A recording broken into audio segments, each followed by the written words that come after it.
beli yang kita temui seperti di pasar. Sosok Iriana menarik perhatian bangsa Indonesia selama periode 2014 sampai 2024. Sosok istri yang sederhana dan tenang dalam bicaranya, teduh di mata kaum perempuan dan melindungi hak anak-anak bangsa. Rasanya gak berlebihan jika sosok yang sudah menemani Presiden Jokowi sejak tahun 1986 ini mendapat tempat yang istimewa di hati masyarakat Indonesia. Wanita kelahiran 1 Oktober 1963 ini sukses jadi ibu negara ke-7 untuk Indonesia sejak tanggal 20 Oktober 2014 dan kini tugasnya itu hampir selesai. Iriana lulus di SMA Negeri 3 Surakarta pada tahun 1983. Dia kemudian berkuliah di Universitas Muhammadiyah Surakarta selama 6 semester. Tetapi berhenti tanpa gelar untuk menikah dengan Joko Widodo. Pertemuannya dengan Jokowi ketika datang ke rumah Lits Rianti, adik Joko Widodo, siapa sangka mengantarkannya dikenal masyarakat hingga hari ini. Dari rahimnya lahirlah 3 orang anak bernama Gibran Rakabuming Raka yang saat ini maju dalam Bursa Cawapres 2024. Lalu Kahiyang Ayu dan terakhir Kaisang Pangarep yang saat ini menjadi ketua partai. Mengikuti jejak karir Jokowi di pemerintahan, Iriana menjabat sebagai Ketua Tim Penggerak Pembinaan Kesejahteraan Keluarga atau PKK Surakarta dari tahun 2005 sampai 2012 dan melanjutkan jabatan yang sama untuk Jakarta dari tahun 2012 hingga pengunduran diri Jokowi sebagai Gubernur Jakarta tahun 2014 yang kemudian digantikan oleh Veronica Tan. Mertua Selvi Ananda itu sangat concern menjalankan tugasnya sebagai ibu negara dan menuntutnya untuk ikut menyukseskan program-program Presiden Jokowi selama 2 periode.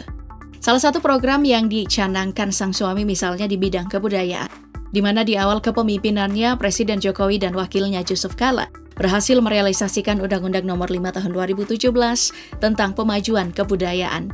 Setelah 30 tahun lebih undang-undang ini diprotes habis-habisan dan gak kunjung terrealisasi.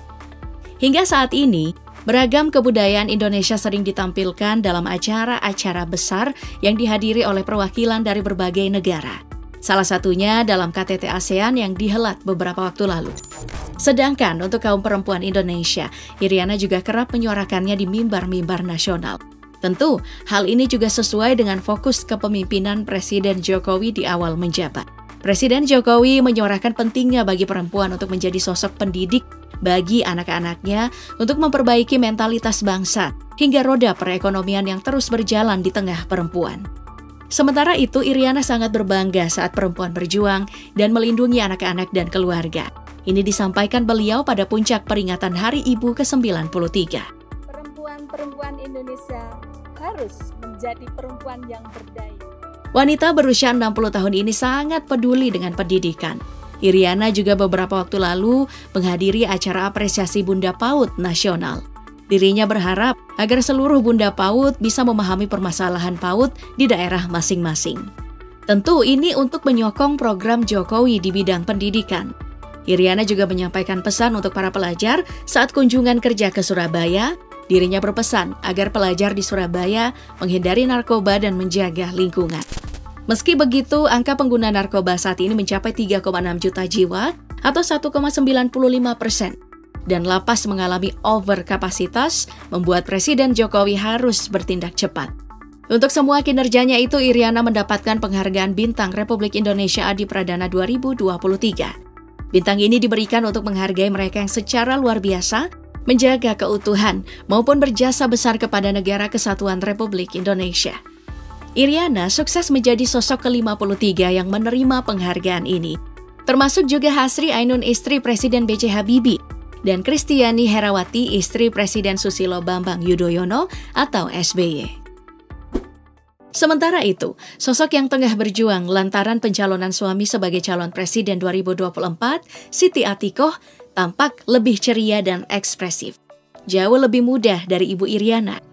Wanita kelahiran 25 November 1971 itu juga turut menyuarakan banyak hal, termasuk program-program yang dicanangkan sang suami dan program yang kedepannya ingin direalisasikan saat terpilih sebagai presiden.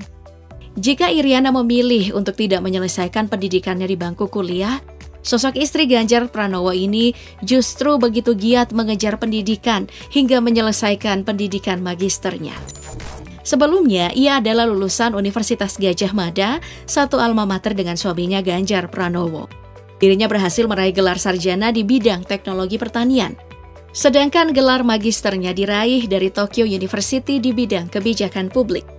Wanita kelahiran Purbalingga, Jawa Tengah itu gak lain adalah cucu dari Kiai Haji Hisyam Akarim, pendiri Pondok Pesantren PP Riyadlus Solihin Kalijaran, Karanganyar, Purbalingga.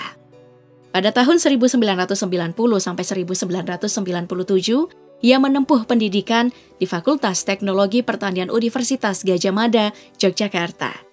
Ia melanjutkan studi di Universitas Tokyo dengan mengambil program studi kebijakan publik. Ia menikahi Ganjar pada tahun 1999 dan dikaruniai seorang putra sematawayang bernama Muhammad Zinedine Alam Ganjar. Sebelum kini aktif mendampingi Ganjar Pranowo, dulunya Atikoh bekerja sebagai wartawan di Harian Umum Solo Pos, sebuah media lokal di Solo, Jawa Tengah, saat sedang menempuh studi di Universitas Gadjah Mada. Pada tahun 1999, ia mendaftar sebagai calon pegawai negeri sipil untuk penempatan di Purbalingga, Jawa Tengah. Dirinya juga pernah bekerja di kantor pemerintah Provinsi DKI Jakarta di bawah kepemimpinan beberapa gubernur, termasuk Fauzi Bowo, Joko Widodo, dan Basuki Cahayapurnama. Saat menjadi PNS, Siti Atikoh pernah mengambil cuti di luar tanggungan negara selama 3 tahun, lantaran mendampingi suaminya yang menjadi gubernur Jawa Tengah. Namun, kini ia telah melepas jabatannya itu. Selama suaminya menjabat, ia aktif di berbagai kegiatan, di antaranya dengan menduduki posisi sebagai Ketua Tim Penggerak PKK Jawa Tengah, Ketua Dewan Kerajinan Nasional Daerah Jawa Tengah, Ketua Kuatir Daerah atau Kuarda Pramuka, dan Badan Pemberdayaan Masyarakat Desa atau Bapermasdes Jawa Tengah. Dengan mendukung program kerja Ganjar Mahfud untuk kesehatan masyarakat desa, baru-baru ini ibu dari Alam Ganjar itu ikut meresmikan Pusat Kesehatan Pesantren atau Poskestren di 2 pesantren di Cirebon, Jawa Barat. Selain membuka 2 puskestren, Atikoh juga menyempatkan berdiskusi dengan para santriwati di lingkungan pesantren soal kesehatan remaja putri. Sementara itu, selama 2 periode kepengurusan Ganjar sebagai Gubernur Jawa Tengah, Atikoh turut mendampingi dan ditugaskan sebagai Ketua Tim Penggerak PKK. Berbekal jabatannya itu, Atikoh gencar menyuarakan soal sinergi masyarakat dengan pemerintah untuk mengatasi kemiskinan dan memupus stunting di Jawa Tengah. Terbukti selama kepengurusan Ganjar, angka kemiskinan di Jawa Tengah menurun. Dari data statistik, angka kemiskinan yang sebelumnya mencapai 4,73 juta atau 14,56% di tahun 2013, turun menjadi 3,79 juta orang atau 10,77% di tahun 2013. Ada banyak program yang dicanangkan, mulai dari membangun sekolah menengah kejuruan atau SMK berasrama untuk para siswa miskin, lalu membangun transportasi publik, sampai berhasil merehabilitasi 1 juta unit rumah tidak layak huni di 29 kabupaten dan 6 kota di Jateng. Selain itu, Atikoh juga gencar menyuarakan soal Indonesia Emas 2045 dengan langkah anak harus punya pendidikan yang tinggi. Dirinya percaya bahwa pendidikan tinggi mampu mengangkat derajat kedua orang tua dan keluarga. Dirinya juga mendorong agar program Ganjar Mahfud mampu menjawab dari sisi kebutuhan pokok sampai pembuatan kebijakan yang pro dengan kemampuan wirausaha anak-anak muda kelak. Ini disampaikan beliau saat berkunjung ke Banyuwangi untuk menghadiri halaqah kebangsaan di Yayasan Bumi Sroyo, Jawa Timur. Selain mendampingi Ganjar dalam tugas-tugasnya dan menjadi pembicara di berbagai acara, Atikoh juga aktif berolahraga, terutama maraton dan bersepeda. Atikoh kerap menjuarai kompetisi maraton, termasuk Best Half Marathon Bank Jateng Tilik Candi Borobudur Marathon 2022. Juara 3 untuk kategori 14 km di UGM International Train Run 2022, juara 4 di Bank Jateng Friendship Run Makassar 2022, dan Personal Best Half Marathon Borobudur Marathon 2021. Atikoh juga berhasil menaklukkan Borobudur Marathon 2023 sejauh 42 km.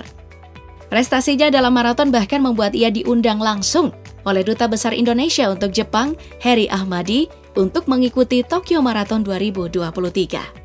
Selain itu, Atikoh juga memiliki empati yang kuat terhadap perjuangan sosial, seperti berpartisipasi dalam rangkaian acara Run Against Cancer 2023 yang dimulai dengan pre-run pada bulan November 2022, serta puncak acara run pada bulan Februari 2023 untuk penggalangan dana mendukung rumah singgah bagi para pejuang kanker selama proses penyembuhan.